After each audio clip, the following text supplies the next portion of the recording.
Greetings from AIPP, and good morning, good afternoon, and good evening to all of you on this very important occasion as far as indigenous peoples are concerned. As you know that in 1982, on 9 August, the first UN Working Group on Indigenous Population was held. And this particular day, of course, subsequently became or was declared as the International Day of the World's Indigenous Peoples. This day is to mark the UN's commitment to protect and promote the rights of indigenous peoples. And this, of course, also includes the international community. And in this work to protect and promote the rights of indigenous peoples, the UN bodies, like the UN Permanent Forum on Indigenous Issues, the Special Rapporteur on Indigenous Peoples' Rights, the Expert Mechanism, and the Office of the High Commission on Human Rights and other bodies have played very important role in protecting the rights of indigenous peoples. And of course, the indigenous communities who are struggling on the ground and collaborating and working together to link their local issue to the international level. Therefore, on this day, we try to bring the voices together for those who are advocating for the rights of indigenous peoples at the UN and international level, and those who are fighting on the ground with our allies and partners and so on.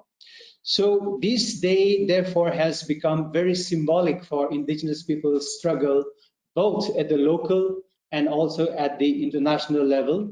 And this is why this day is so important for indigenous peoples. And to this end, Asia Indigenous Peoples Pact is also organizing to observe this day all across Asia. And as an expression of solidarity for those people who have committed themselves to promote and protect the rights of indigenous peoples, we have invited them to share their voices, their concerns and solidarity with the indigenous peoples in Asia, and also voices from the ground who are fighting for their rights.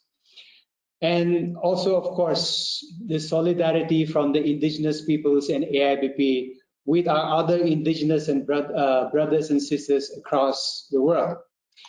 So we will start this program, and this program is the opening plenary. First, we will have the solidarity messages from the UN mechanisms and our friends and allies. And then after that, we will go to solidarity messages, what we have called, what we're calling it as the voices from the ground, from the communities.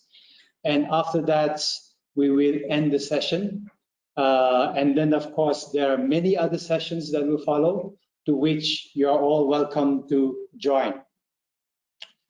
Now, to start with, the opening remark will be given by the chairperson of Asia Indigenous Peoples Pact. His name is Kitisak Ratana Krijangsri. He belongs to Lu Mien Indigenous Group from northern part of Thailand. He is the current chairperson of Asia Indigenous Peoples Pact, chairperson of the Council of Indigenous Peoples in Thailand, and director of the Indigenous Peoples Foundation for Education and Environment.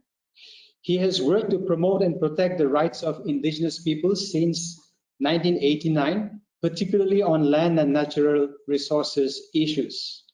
He has extensive knowledge and experiences on several issues, and he holds a master's degree on sustainable land use and natural resource management from Chiang Mai University in Thailand.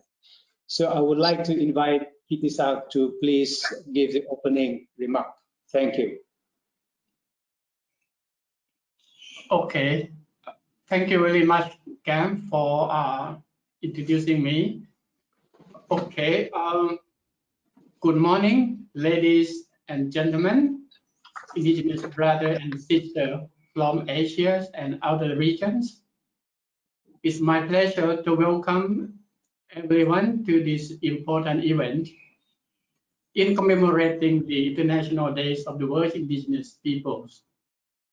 It's a good opportunity for us to take a pause and reflect ourselves on what have already been done in the past years to address our issues and problems. What are the successes? What are the failures? And what are the challenges lying ahead of us? Over the past few decades up to now, we indigenous peoples around the world have still struggled to regain and establish control over our land, territories, and resources for our survival. Why these have still been in existence, despite the fact that many international human rights instruments and mechanisms have already been in place to address the issues faced by indigenous peoples. The issues faced by indigenous peoples are structural in nature. We face systemic discrimination and exclusion from political and economic decision making.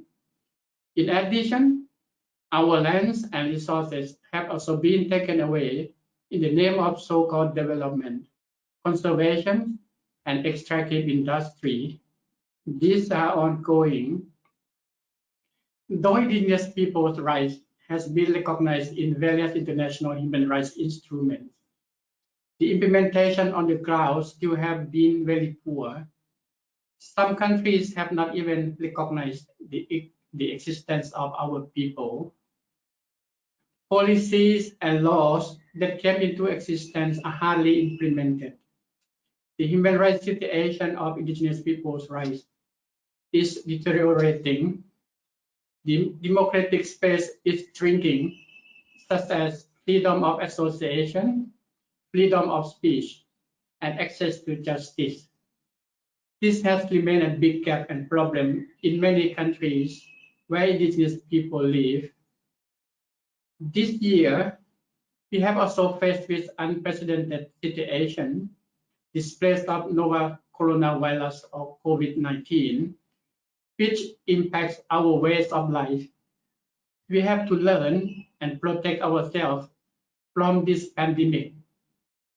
At the same time, we have also shared our resources to help others who face difficulties and need support. We need to draw lessons, analyze the situation before we are moving ahead. To do this, as my colleague already mentioned, AIPP is organizing a series of webinars in celebrating the International Days of the World Indigenous People from 5 to 7 August 2020. I hope the discussions and experiences shared by our guest speakers, indigenous leaders, and involved audience will inspire, build strong solidarity, and empower ourselves to continue fighting for our own cause.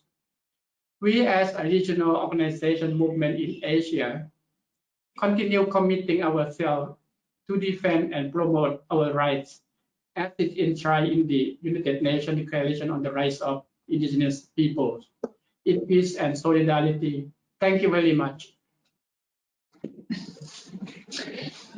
Thank you very much, Kitisak, for that important issues that you have pointed out in your message. The issue of the deteriorating political situation in Asia, and therefore which comes in the way of the recognition of indigenous people's rights. And even those rights which are already recognized are not being implemented, and rather it is regressing. So that is a call for new commitment to the rights of indigenous peoples, and this pandemic that has posed new challenges. So we have a lot of work to do. So thank you for that message, Kritisak. Now we move on to our special rapporteur, Mr. Francisco Cali Zarzai, is Maya Chikel from Guatemala. With experience in defending the rights of indigenous peoples, both in Guatemala and at the level of the United Nations and the OAS. Mr. Francisco is currently serving as the Special Rapporteur on the Rights of Indigenous Peoples. Mr. Francisco was the founder and member of different indigenous organizations in Guatemala. He had served as ambassador of Guatemala to the Federal Republic of Germany and also the president of the Committee for the Elimination of All Forms of Racial Discrimination, a treaty body from which he was elected 4 consecutive periods for 4 years each. Mr. Kali was Director of Human Rights at the Ministry of Foreign Affairs of Guatemala. He was member of the Presidential Commission Against Discrimination and Racism Against Indigenous Peoples in Guatemala and president of the National Reparation Program for Victims of the Internal Armed Conflict. So, Mr. Francisco, please go ahead with your message.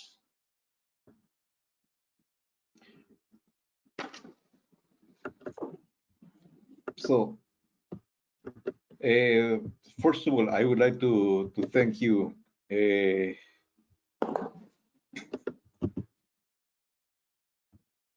I would like to begin by acknowledging the Asian Indigenous People Pact for organizing this webinar.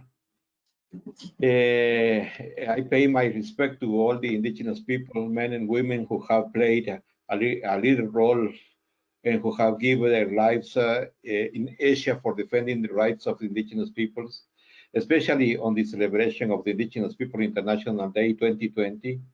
I recognize the support of the AIPP in the process of nomination and the lobby that AIPP have done for my appointment as a Special Rapporteur on Indigenous People Rights.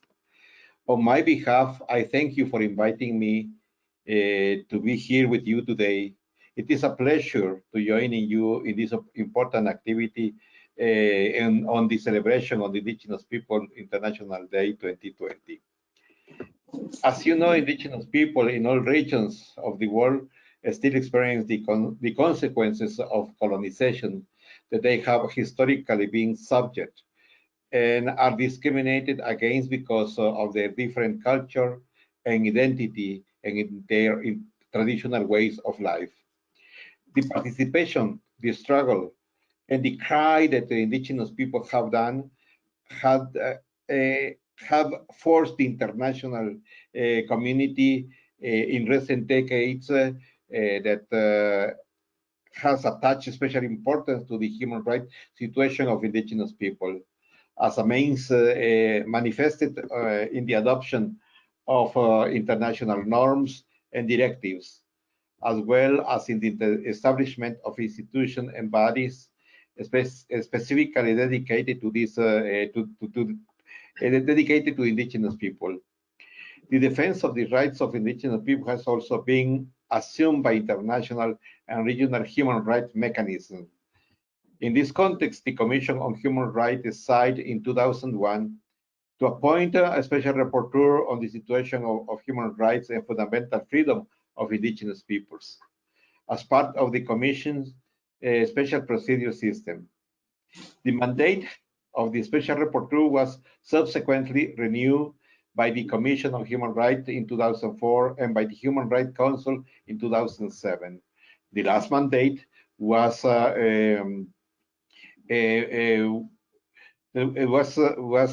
renewed in September of 2019.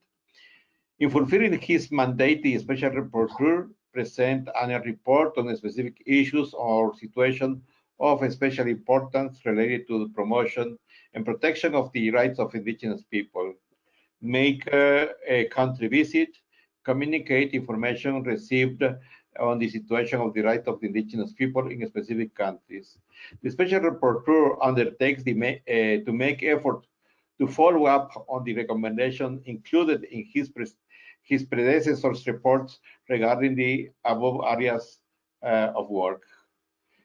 In the resolution 42/20 of the Human Rights Council requested the Special Rapporteur to examine ways and means of overcoming existing obstacles to full and effective protection of the rights of the indigenous people in accordance with its mandate, and of identifying, exchanging, and promoting best practices. Gather requests, receive and exchange information and communication from all appropriate sources, including government, indigenous peoples, and their communities and organizations, on allegations of violation and violation of the rights of the indigenous peoples.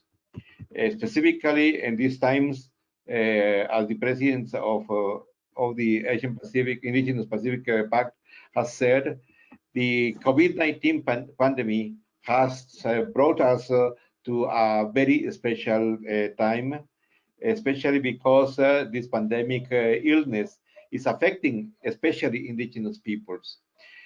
The words the words that have said by the General Secretary of the United Nations when he expressed that the COVID-19 doesn't discriminate anybody, but it results or the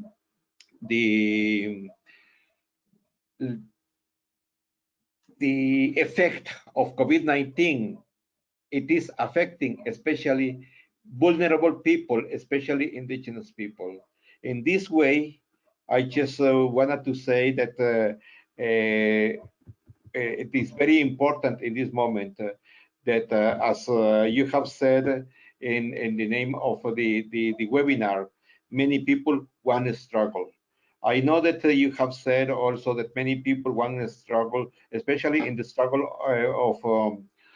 of self-determination. But self-determination is not going to be possible if we are not only one people to confront COVID-19. And all my solidarity to the Asian Indigenous People Pact in this moment of emergency. And I can tell you that there are many other bodies that you can reach to defend the indigenous people right. Thank you very much, and I wish all the indigenous people, all our allies, happy International Indigenous Day 2020. Thank you very much. Thank you, Mr. Francisco, for being with us on this very important day and the very important messages that you have shared with us and giving us a bit of a historical refresher on the role and how the special rapporteurs came about, to remind us of the important role that the special rapporteur plays as far as the protection and promotion of indigenous people's rights is concerned.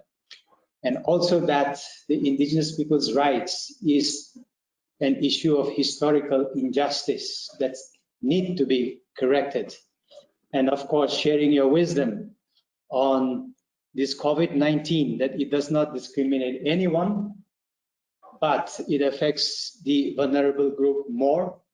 And therefore, we should all be standing up together and fighting together, taking on the theme of this opening plenary, which is many people's one struggle. So thank you very much, Mr. Francisco Cali, for that very important message.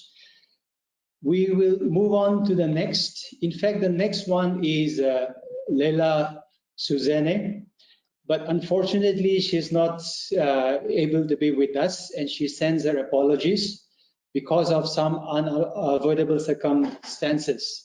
But she is the chairperson of the expert mechanism on the rights of indigenous peoples. So verbally, she has sent us her solidarity and goodwill to the indigenous brothers and sisters of Asia. So because she's not able to be with us, we will go to the next presenter. And the next one is, of course, one of our very close friend and champion on the rights of indigenous peoples in Asia, and a very strong supporter of Asia Indigenous Peoples Pact. She is Ms. Asa Hayden. She is currently Head of Development Cooperation, Regional Asia and the Pacific at the Embassy of Sweden in Bangkok. Previously, she was Director, Department for Asia, Middle East and Humanitarian Assistance at SIDA headquarters. She is a development and management specialist with over 20 years of experience from both bilateral and multilateral development work.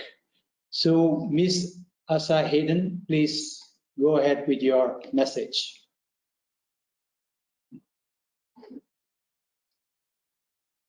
Your sound, Asa Hayden, can you check?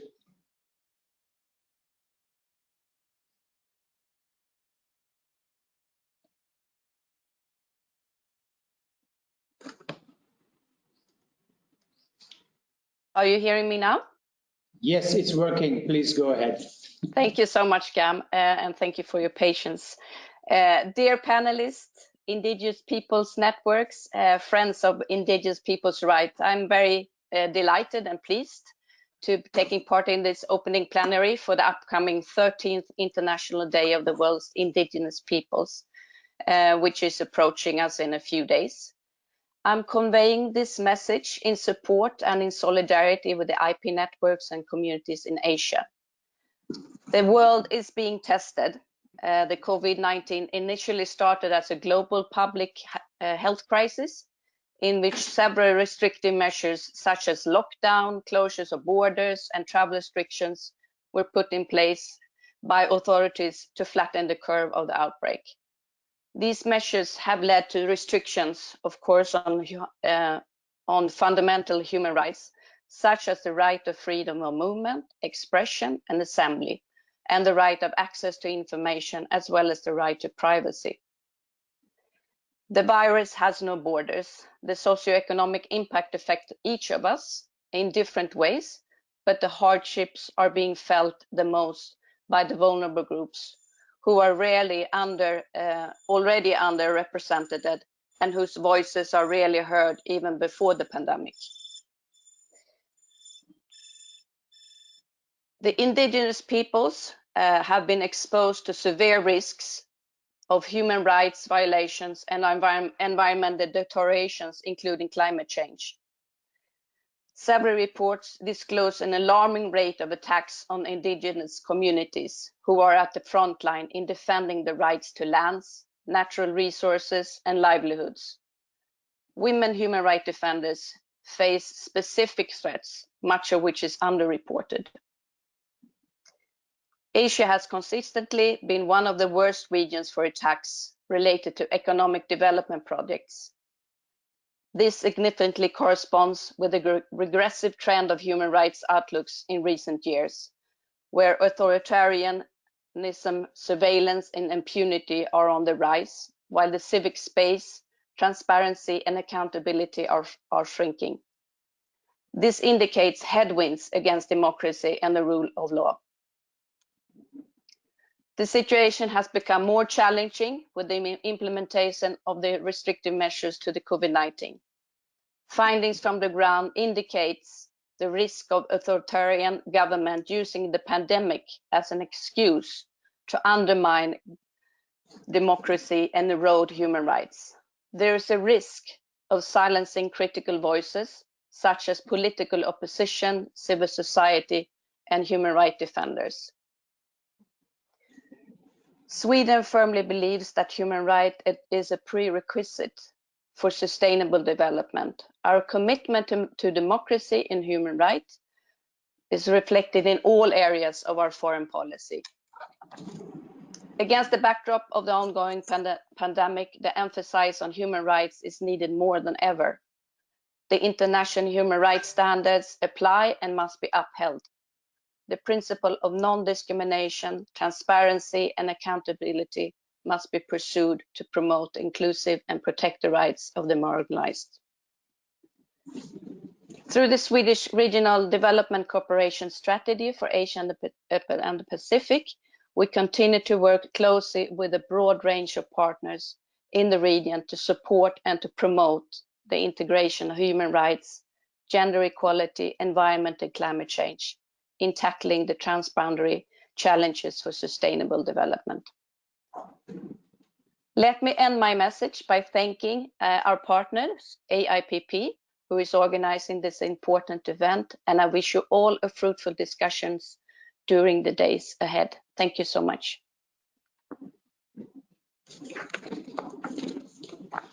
Thank you very much, Asa Hayden, for that very important message that you have shared with us. And of course, having supported the rights and issues of indigenous peoples in a very significant way in Asia. And I know that your experience goes across different continents and countries in the world. You have worked in China, Latin America, and so on. So, and I thank you for pointing out this very important aspect in your message about what has been unfolded during this time of the COVID-19, how the government has become even more repressive to the already degenerated political situation in the form of the shrinking civic space and the operation by governments with impunity, non-transparency, and this non-practice of the rule of law. And as you have pointed out, it is absolutely crucial that international standards are upheld by the Asian governments and accountability and transparency is maintained, and therefore we must work towards that in spite of the difficult situation that we are facing. So thank you very much, Asa Hayden, for that solidarity message and the support that you have been providing to indigenous peoples in different parts of the world. Now, let's move on to our next important speaker. She is Ms. Katya Chirizzy. She joined the UN Office of the High Commissioner for Human Rights in 2007. Working in Nepal until 2012, heading a field office first and the ESCR anti-discrimination section later. She then worked on several countries of the Asia-Pacific region, including the Maldives, Sri Lanka, India, Bhutan, Bangladesh, and Myanmar. In 2015, she joined the OHCHR Regional Office for Southeast Asia in Bangkok, where she is the Deputy Representative. From 1999 to 2007, Ms. Chirizzy worked for the Organization for the Security and Cooperation in Europe in Kosovo and Serbia, including as head of the Anti-Discrimination Section and Deputy Director of the Department of Human Rights and Rule of Law in Kosovo. And as you know, that the Human Rights Commission has played a very important role in taking up the cases of human rights issues and also talking with governments so that the situation of human rights are addressed and improves in different parts of the world. We're very happy to have Ms. Katya. So Katya, please go ahead with your message. Thank you very much, Gam. And let me start by thanking on behalf of the UN Human Rights Office and our regional office for Southeast Asia, AIPP, for bringing us together and for inviting us and giving us the opportunity to mark this important day, which is the International Day Awards Indigenous Peoples. 2/3 of the approximate 400 million of self-identified indigenous people live in Asia, and so enriching the region's enormous cultural and linguistic diversity. However, indigenous peoples throughout Asia continue to face discrimination and marginalization, and human rights violations stem from the lack of effective protection in domestic laws and policies regarding indigenous rights over their traditional territories, lands, and natural resources, as well as the right to participate in decisions affecting these lands and the resources.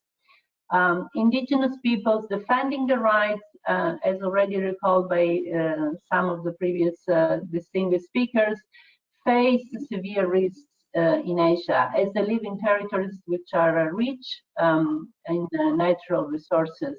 And every day, indigenous peoples opposing land grabbing, natural resources extraction, mega projects, and deforestation activities on their lands and territories are increasingly subjected to threats and attacks for their work. And this includes harassment, physical violence, criminalization, arbitrary detention, and killings.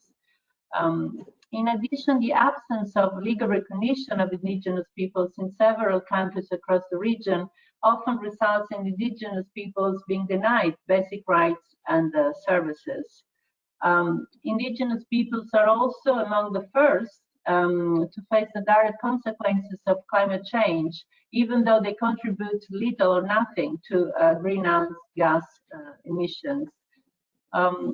Vulnerability to human rights violations is even higher when we look at women, and this includes rape, sexual harassment, and also killings of indigenous girls and women in situations of conflict in the region. Indigenous youth frequently find themselves caught between their indigenous languages, customs, values, and those of the wider community, often migrating from their traditional communities to urban areas to seek out increased employment and opportunities. So as we mark this very important International Day, it's crucial to recall that the exercise of self-determination goes through the full realization of the entire spectrum of civil, cultural, economic, political, and social rights, and through a meaningful participation at all levels of governance. And even more so acutely when addressing COVID-19 through effective and inclusive responses, which take into account the specific impact of the pandemic on indigenous peoples. Let me conclude by saying that our office will continue to stand in solidarity to join the tireless work and advocacy of AIPP and all our partners in the region to protect and promote indigenous people rights, including the rights to land, natural resources and territories, and in the context of environmental decision making. So thank you very much again for this opportunity today.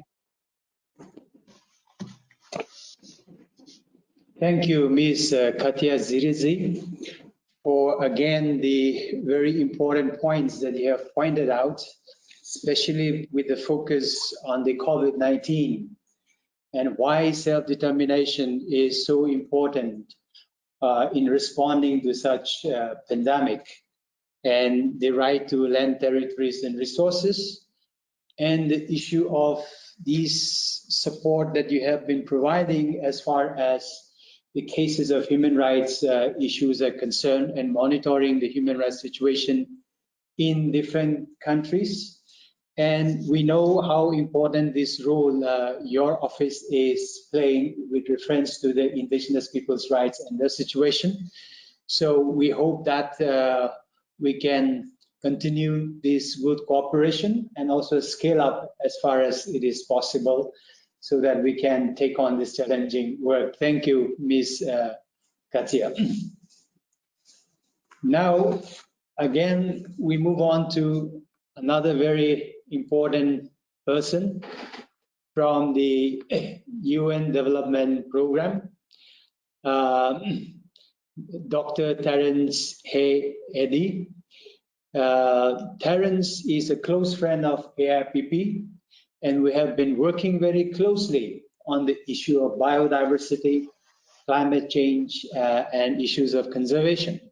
And as we know that this is one of the most critical issues that indigenous peoples would like to be addressed. And this is also a very critical issue when it comes to the issue of climate change, food security, and even this issue of such pandemics that we're facing now, even in the future.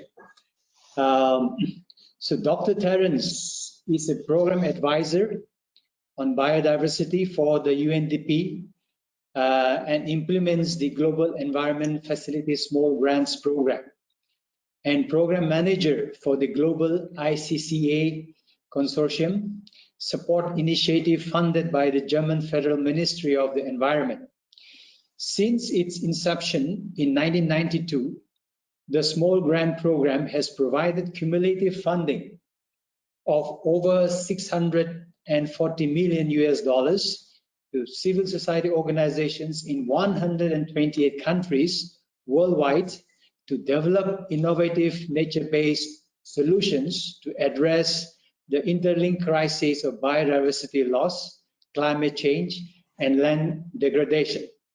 He holds a PhD in social anthropology from the University of Cambridge. So I think he's the right person to speak to us now on this issue of biodiversity, environment, and land rights, etc. So Dr. Terence, please go ahead with your message. So thank you, Gam and Kitisak, for the opportunity to address this very important webinar and series of discussions on the topic of self-determination and democratization. So as you mentioned, Gam, the Small Grants Program of the GEF, which is implemented by UNDP, has now been running for about 28 years, similar to AIPP, in fact, started in 1992, and has been a consistent partner of Indigenous peoples over that period. Now, in relation to the 3 Rio Conventions that you mentioned on the CBD, the UNFCCC, and the UNCCCD on land degradation, the UN Special Rapporteur on the Rights of Indigenous Peoples, Vicky Tauli-Corpus, prepared a paper in 2017 on some of the risks and opportunities of conservation and of the frameworks under the Rio Conventions. And SGP has conducted an analysis of the work we've been doing with Indigenous peoples for the last 28 years at a fairly granular level. And I think, speaking to Kitisak's point on implementation, we look forward to working with AIPP in the current engagement to look at how to strengthen the work on traditional knowledge in Asia and beyond. UNDP is also working a lot on the question of integration of SDGs, and there are many other entry points on the question of the title of this webinar, including on questions of governance and subsidiarity, the jurisdictional approach when it comes to the frameworks on REDD and deforestation.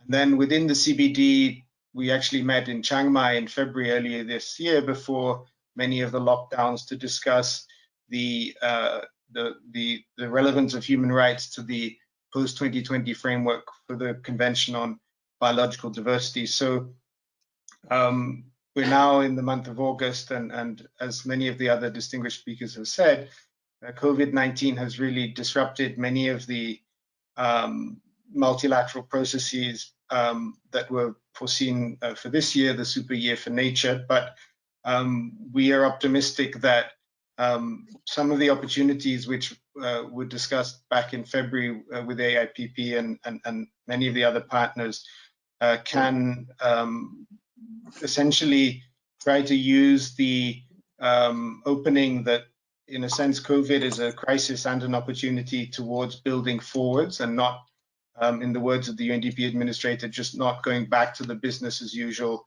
that was there before. And as you mentioned in your introduction, I'll just conclude by thanking also the German Federal Ministry of the Environment for support, which is being provided through the Small Grants Program for responding to COVID-19 in the coming months. And we look forward to working with AIPP and many of the other Indigenous partners on that. So thank you for this opportunity, and I wish the deliberations the very best for the coming days. Thank you.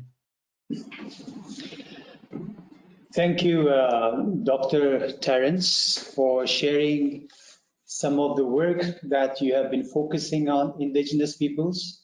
I think these are core issues that we must try to scale up as much as possible, because the challenge and the work is, of course, very enormous. And even though some of the work that we do may be small, as it is called small grant, but I think it's very significant because it's talking about innovative solutions.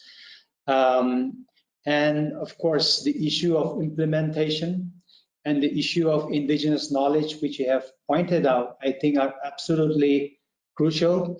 So we really look forward to be continuing our partnership through AIPP and also directly with other indigenous communities through the consortium on ICCA that you have. And we all value the work that the UNDP through this small grant program is doing and investing on indigenous peoples. We are very highly appreciative of that action on the ground. So thank you very much, Dr. Terence. Now we will go to another very important speaker for us. She is the Executive Director of the International Indigenous Women's Forum, or in short, as we know it as FEMI.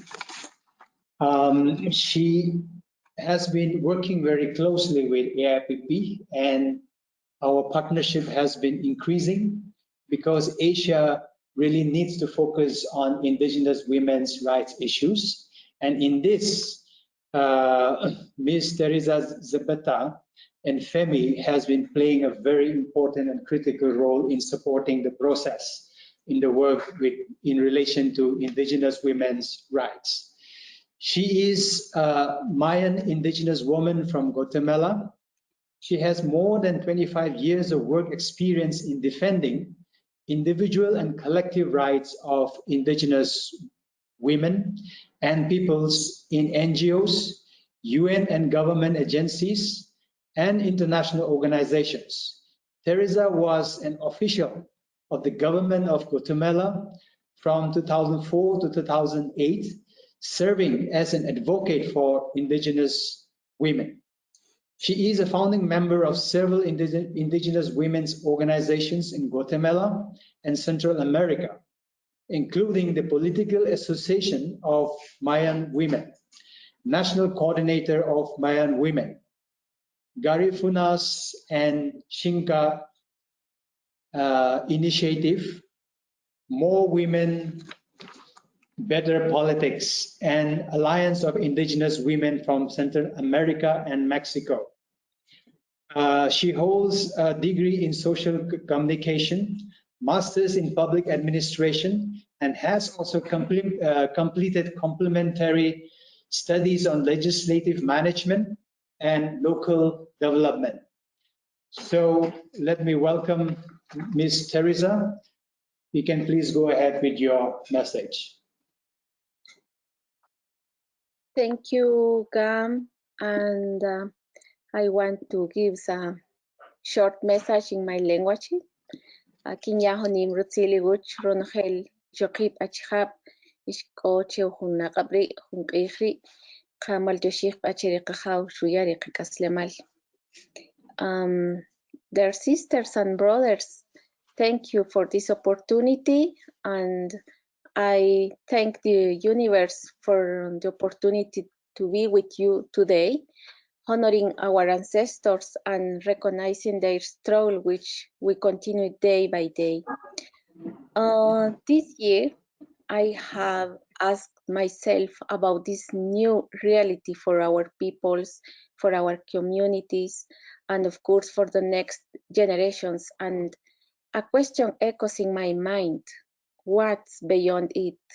What is the invitation and the message for us and for the others in this context?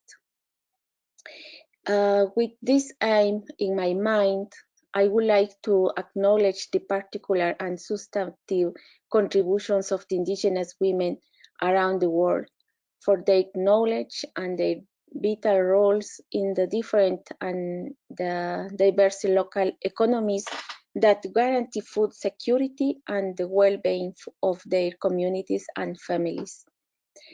Furthermore, I will not like to omit one of the pending and most urgent challenges at the global level, thus to stop the criminalization and all the forms of violence against Indigenous women that are in the front line defending ancestral lands, territories, and natural resources, but at the same time, who suffer gender violence in the private and public spaces. This is our big concern in this context. Finally, I join myself to be voices of indefatigable women in their pursuit of social justice through power structures change, recurring the journey that has taken place and affirming the commitment to continue defending the individual and collective rights from our spot like Indigenous women. In this day and this night for me, I want to offer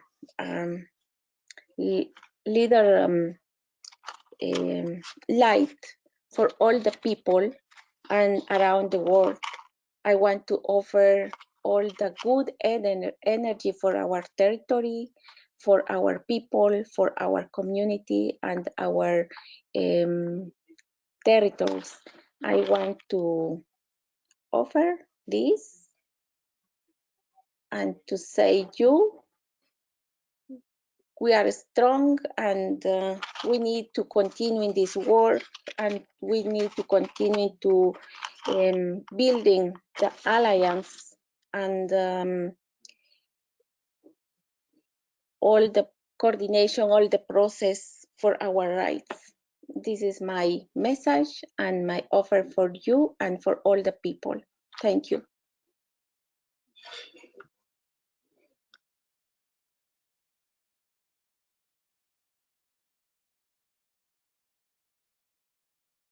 And thank you, Ms. Teresa, for that very creative way of presenting your knowledge and wisdom. Yes, AIPP do acknowledge the very critical role that Indigenous women play in our daily life, and not just in the struggle, that is political struggle, and the partnership that Indigenous, that FIMI has offered to AIPP. We hope that we will continue this. And you, as you have very rightly demonstrated, what we need at this time is the lights and the energy, both wisdom and the strength to continue our struggle. And this is where we must rely on the role and contribution of Indigenous women in our struggle. So thank you very much for that very important and inspiring message, Ms. Teresa. And now we will go to our last speaker, but personally the most important one. It's Ms. Katrin Wissendorf. She is from the International Work Group for Indigenous Affairs. She personally, and also IRGIA as an organization, has been one of our longest and most consistent partner in our struggle. They have stood with us on the ground. They have also stood with us in our global campaign and advocacy. And we have done many inspiring work together. We have also shared many failures together from which we have learned together. So it has been a very inspiring and motivating journey with IRGIA. So I am really happy to welcome her.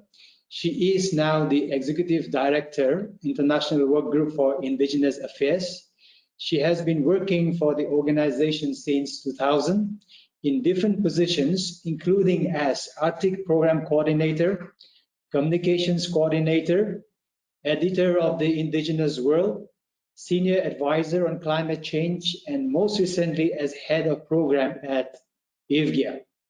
She represents IFGIA in the Council of the International Land Coalition.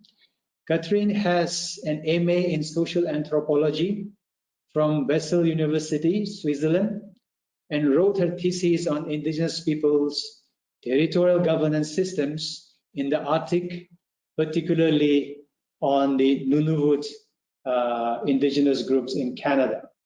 So let me welcome her, and please, Ms. Catherine, you can take your time. Thank you very much, Cam, and thank you very much for your nice words. What a way to start. Thank you very much for inviting us to this very important webinar. And I would actually like to congratulate you for the organizing of the event. We believe that this is a very timely to organize this webinar on the topic of self-determination and democratization on the occasion of the International Day of the World's Indigenous Peoples. Indigenous peoples have many times shown that they manage their lands, territories, and natural resources sustainably, and that their knowledge of biodiversity and the environment is crucial for the world community. Through territorial governance and autonomies, Indigenous peoples practice self-determined development on their lands and territories and sustainably engage in traditional livelihood systems. IFGIA has over the years supported Indigenous peoples in countries like Myanmar, Malaysia, Philippines, and Thailand to map their territories as one tool to protect and manage their land. The respect for their rights to land, territories, and natural resources has to be a simple given when we talk about Indigenous peoples' contribution to bigger global crises, such as, for example, the climate crisis. And this contribution has been increasingly recognized by the world community as well as actually requested. Our experience with working with AIPP and Indigenous peoples in Asia on climate change issues over the past 10 years has shown that rights to land and territories and the right to self-determination need to be at the very center of climate actions. Unfortunately, the human rights situation of Indigenous peoples at country and local levels remains alarming, and several critical trends have are not only continuing but worsening in many countries, and many of the previous speakers have already mentioned that. In recent years, Indigenous peoples are increasingly facing major setbacks regarding the respect of their fundamental rights. The rise of autocratic and populist leaders, shrinking civil space for organizations addressing human rights issues. It continued with, combined with stronger threats from corporate actors, such as large development projects and extractive industries, as well as conservation activities actually, continue to lead to increased risks for Indigenous peoples who defend their lands and territories and the environment. Just last month, just here in July, we have learned about attacks against the Chepang Indigenous people in the Chitwan National Park in Nepal, as well from another region against the Ogiek people in the Mau Forest in Kenya. In both cases, Indigenous peoples were evicted, their houses were burned, their leaders and activists were threatened, arrested, or even killed. And these are only two of many cases that we in IFGIA hear about from partners. The recently released Global Witness report, also in July, once again documents an increase in killing of human rights defenders, and unfortunately, Indigenous people's rights defenders are particularly affected. As many speakers have already mentioned, COVID-19 further increases existing inequalities and discrimination, and Indigenous peoples are particularly affected. In this situation, AIPP is more important than ever. Asia Indigenous Peoples Pact means for us solidarity, commitment, a strong Indigenous movement, support, and initiative. We as IFGIA are proud that we have been partner of AIPP since the very beginning of its foundation, and that we have developed and strengthened this partnership over the past 28 years. We believe that AIPP is crucial for the Indigenous movement, not only in Asia, but globally, and we really look forward to many years ahead of collaboration. You can count on IFGIA to stand in strong solidarity with AIPP and with the Indigenous movement in Asia. And with these words, I would like to join my fellow panelists in wishing you a very happy International Day of the World's Indigenous Peoples. Thank you very much.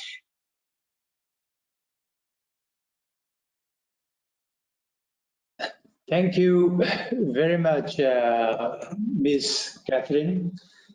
We know we really value the work that you do, and some of it you have pointed out, like all the reports and documentations that you are already working on and have come up with even on this critical time of COVID-19 and the situation that we are facing. Often on the ground, this is what sometimes we're not able to do properly, but these are absolutely evidences that we need when we take forward our issue. And that is, of course, one of the important contributions that you are already doing.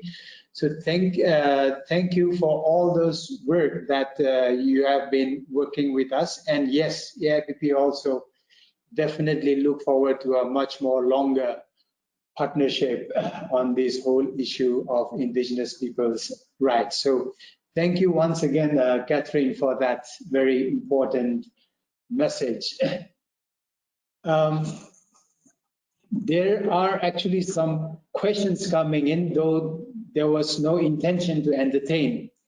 But we are also running behind time a little bit. So what we will do is we'll straight away go to the voices from the ground. This will be video messages. We wanted to put together many because many wanted to share, but we could not do that. We have some limitation, but representatives from different countries are going to share their video messages. And if it is possible, then we will try to entertain that question. If our special rapporteur is willing to, of course, I will leave it to him. The question is actually to him. So we can see that at the end. Okay, now we will go straight away to the voices from the ground. These are our Indigenous brothers and sisters from different countries. So we can start. สวัสดีค่ะดิฉันนางวณิชยากันทยวงเป็นตัวแทนของ IWNT ประเทศไทยวันชนเผ่าพื้นเมืองปีนี้นะคะเครือข่ายสตรีชนเผ่าซึ่งเรามีส่วนร่วมกับวันชนเผ่าพื้นเมืองมาตั้งแต่ 2550 สตรีชนเผ่าพื้นเมืองได้รวมตัวกันในระดับพื้นที่เพื่อมีพื้นที่สำหรับสตรีชนเผ่าในการดำเนินกิจกรรมและก็ยกระดับมาในระดับประเทศไทยนะคะก็มีการรวมตัวกันณปัจจุบันก็มีอยู่13กลุ่มสตรีชนเผ่านะคะรวมทั้งได้เชื่อมต่อสตรีชนเผ่าในเอเชียนะคะซึ่งเราทำงานในการมีส่วนร่วมมีเวทีการจัดกิจกรรมต่างๆนะคะเพื่อว่าเสริมพลังผู้หญิงนะคะให้ผู้หญิงรู้สิทธิของตัวเองนะคะให้ผู้หญิงเข้าถึงระบบการคุ้มครองที่ปลอดภัยนะคะให้ผู้หญิงได้มีส่วนร่วมในการส่งเสียงผู้หญิงในระดับสากลมากขึ้นค่ะ Ahoy, saya Meliana Yumi, berasal dari komunitas adat masyarakat adat penunggu Kampung Menteng Tualang Pusu, Sumatera Utara, Indonesia. Saya mewakili perempuan aman dan perempuan adat di seluruh Indonesia. Kami sebagai perempuan adat ingin memastikan dan terus berjuang bahwasannya kami ingin negara melindungi dan memenuhi hak kami sebagai masyarakat adat dan peraturan lainnya di desa. Tanah merupakan sumber penghidupan dan kehidupan bagi kami masyarakat adat, tempat mempraktekkan dan mengembangkan pengetahuan kami sebagai masyarakat adat dan membangun kemandirian kehidupan. Kami ingin berdaulat untuk hidup dengan cara pandang kami tanpa mencemaskan diskriminasi.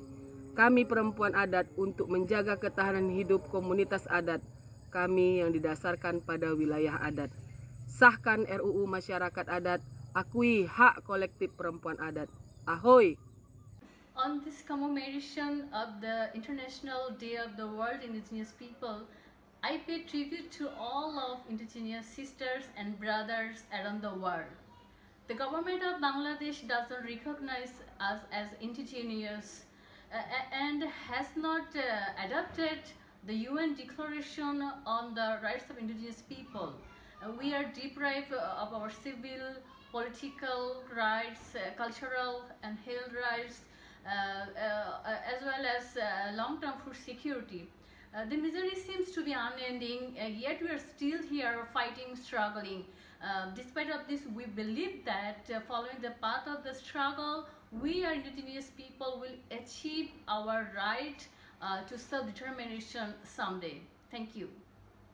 I'm Chingchipa Lomi, Vice Chairperson of NIF Federation. I wish you all happy Indigenous Peoples Day. We indigenous peoples in Asia and elsewhere around the world should work in solidarity to resist the colonizers and settlers in the guise of so-called modern state and private business companies.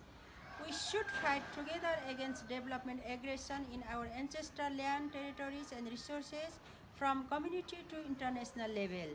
We should intensify our solidarity to reclaim and strengthen our collective right, collective way of life, ownership and control over land, territories and resources, and customary self-governance system to revitalize our gender egalitarian society.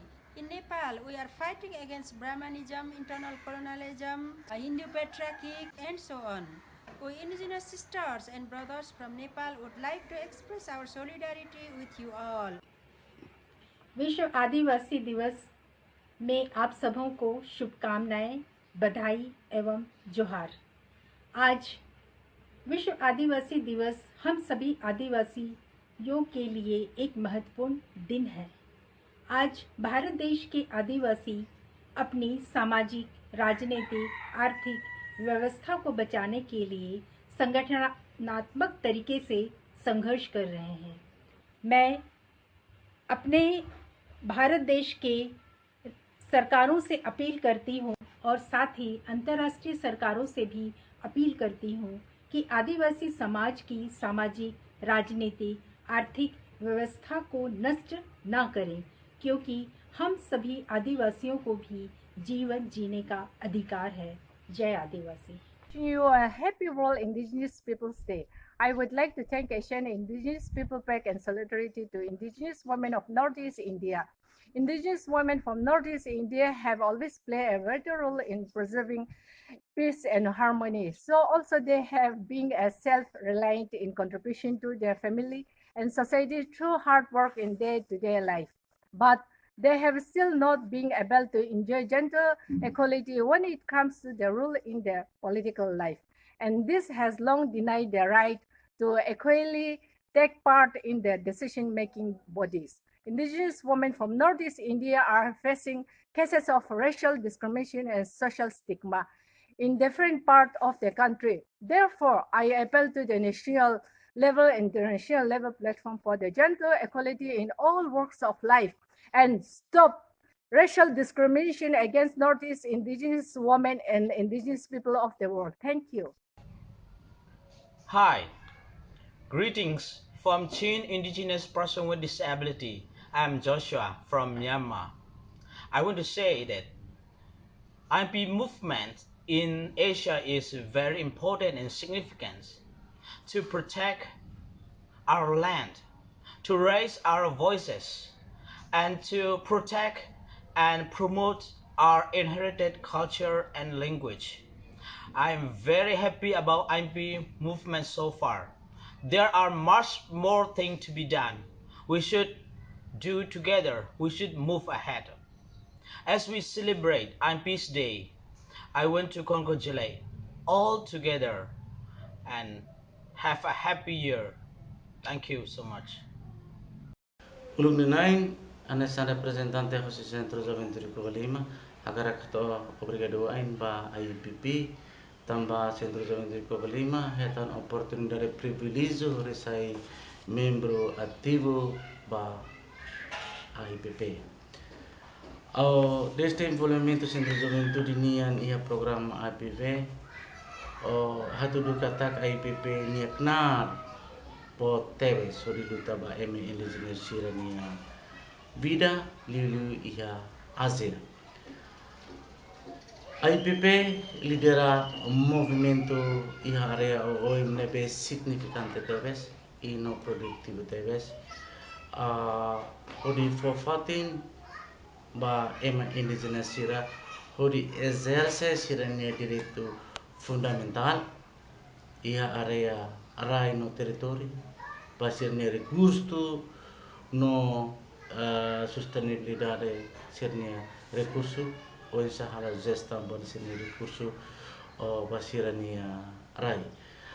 Emergência Asia mos ia mundo enfrenta assunto ligado com sirenia assunto barai, acesso barai ligado com sirenia liberdade, violência oi maka enfrenta asoro o emergência sira nebe movimento emergência sirenia ia Asia durante ne la forti di actives e se continua a força e tinha movimento atau nune bele salva vida indígenas nian ia mundo e Asia atau sira bele moris digno moris a liberdade moris a paz moris iha a dame nelaran mensagem ne saya sabe ba itakoto atau continua a força itanian di hosi força capacidade atau hatene exerce defende ka reclama ka advocacia direito nudar ema indigenasnya. Obrigado. I'm Ned Tugine from Progressive Igorots for Social Action and Indigenous Youth from the Cordillera, Philippines. Indigenous peoples' movement in Asia is significant because they champion our right to ancestral land and self-determination. Such movement put forward the global visibility of indigenous peoples' issues and allow us to share our stories to platforms that have been denied to us before. This Indigenous Peoples Day, we celebrate our victories in solidarity in advancing indigenous peoples' rights. Amid all the challenges, especially at the time of the pandemic, we are looking forward to building wider network and stronger movement. Long live the Indigenous Peoples Movement. I became AIPP member for more than 15 years. Since then, CRDM has been engaged in AIPP movement to defend and promote our right to self-determination. The IP movement leading by AIPP has been capacity for its members, including CRDM. CRDM has changed its notion and approach from assistant Vietnamese IP on poverty alleviation to self-determination on their own development based on democratic principles and human rights. The IP movement created very effective and meaningful forum for IP to voice their issue related to IP rights. CRDM has actively participated in regional and international forums to voice issue of Vietnamese IP in UPA, UNRED, UNFCCC.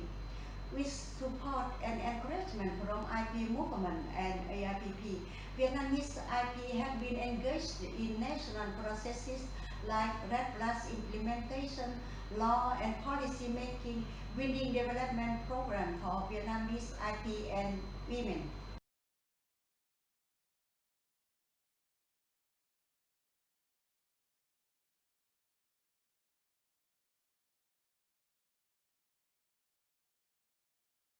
So those voices were from the voices from the ground of our Indigenous brothers and sisters who are the ones directly suffering from the brunt of the issues that each of the distinguished panelists have described. That is, in terms of the loss of civic space, political repression, access to justice, starvation issues, and so on that has been raised.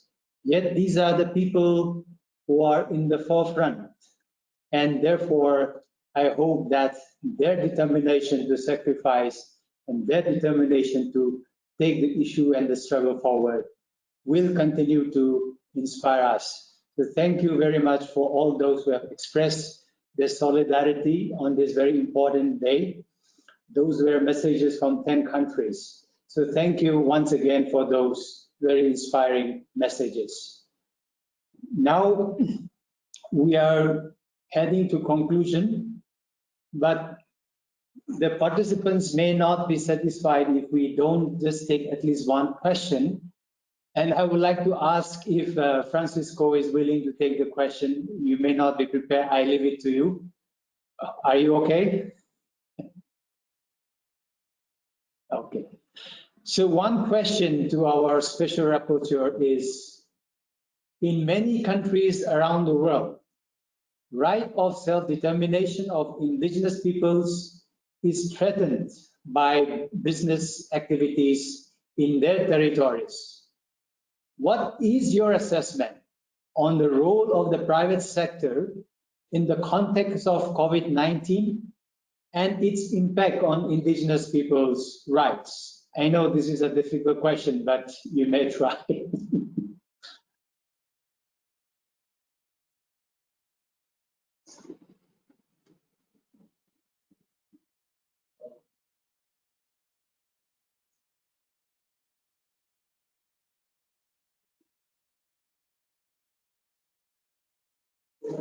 Sorry, I think there is audio problem. I'm sorry, I have some problems here. Now, Yes. do you hear me? Yes, please continue, Okay. yes. Okay, so as I have been saying publicly in some statement that I have done, that the world emergency that has been provoked by COVID-19 doesn't mean that the transnationals, especially the executive transnational, as we say it in Spanish, doesn't mean that they have a white card to violate the human right of the indigenous peoples, especially self-determination and of course the free and prior informed consultation or consent. What I have been saying, especially in the Americas, is that they have I'm sorry to say this publicly, but I don't have any other word, the damn obligation to continue respecting the human right that has been accepted by the international human rights standards. So I believe that these companies, they have been violating. They have to be the people has to denounce those companies, and because there is a standard minimum standards that have been approved by the international community that has to be respected. And please, those people or the people who have been affected, please make a denounce to the human to the United Nations. If you wanted to write to me, please do it, because I cannot do anything if I don't receive the communication from the people, from organization, or from one government. Sometimes governments are denouncing these activities. So please ask them to write me, and I will respond to them. Thank you, Special Rapporteur. I know this was a difficult question, and it happened without your prior FPIC preparation. So thank you for that. And of course, as the Special Rapporteur have said, he will act on it if you approach him, and therefore I think that is important. Now we will come to the closing. I would really like to thank all these distinguished speakers who have taken the time to come online. For some of you, it is very early, and for some of you, it is very late. But having taken the trouble also demonstrate that you consider us to be very important, and the occasion itself is very important. So thank you for all those very inspiring messages. And before that, I would also like to acknowledge the donors who have made this program possible, and also, of course, our activities in the struggle of indigenous people's rights. Those are the Swedish Society for Nature and Conservation, Miserio from Germany, NORAD, then Voices from Netherlands, International Work Group for Indigenous Affairs, the European Union on the Human Rights Defenders, the Swedish International Development Agency, the Christian Fund, Tamil Pious Trust Fund, and the International Land Coalition. So I would also really like to thank them for continuing to support us in our work. So we will end this session now, and I hope that the participation from the audience have also found this meaningful. And this is, as you know, is just the opening of this series of webinar.